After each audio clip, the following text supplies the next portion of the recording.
네, 앞서 전해드린 내용 취재 기자와 함께 조금 더 자세히 짚어보도록 하겠습니다. 자, 이정윤 기자, 네. 정식 재판이 시작이 됐고 증인 신문도 진행이 됐죠.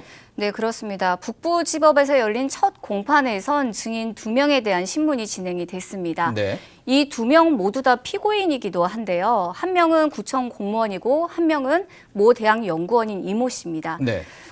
진술에서 이 씨는 지난 6.13 지방선거 당시에 천준호 위원장으로부터 이 공약사항을 좀 정리를 해달라 하는 요청을 받게 됩니다. 네. 그래서 당시 이 문제를 논의하기 위해서 연락처를 받은 사람이 바로 구청장의 비서였던 거죠. 네. 그래서 비서에게 관련 내용을 이메일로 발송을 하고 비서실에서 한 차례 만난 것으로 확인이 됐습니다.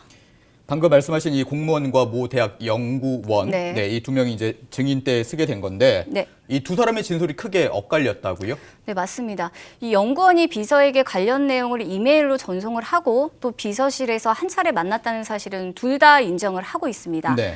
하지만 지금 엇갈리는 부분이 이메일을 주고받은 시점과 또 구청 비서실에서 만난 시점을 두고는 의견이 지금 엇갈리고 있는 건데요. 네네.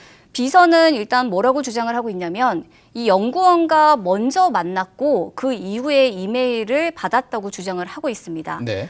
하지만 연구원의 주장은 완전 반대입니다. 연구원은 이메일을 먼저 비서에게 먼저 보냈고 그 다음 날 비서실에서 비서와 만났다고 주장을 하고 있습니다.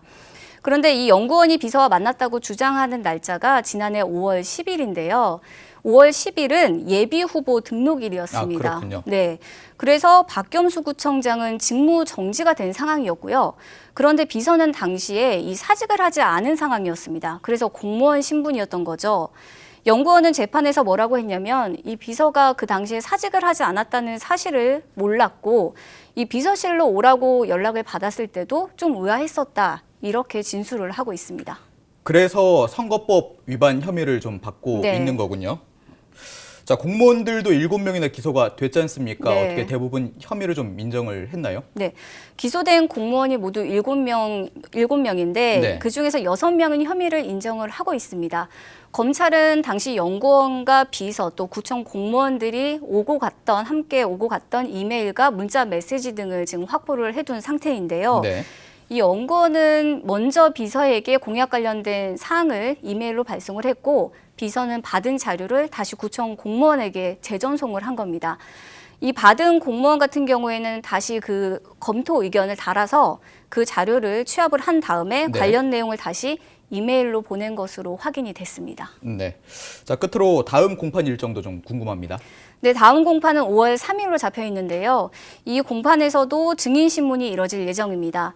이번 재판 결과는 6월 안으로 나올 것으로 지금 보이는데요. 왜냐하면 선거 관련 사건은 특별한 사유가 없는 한 이 6개월 이내에 좀 끝내도록 하고 있습니다. 네.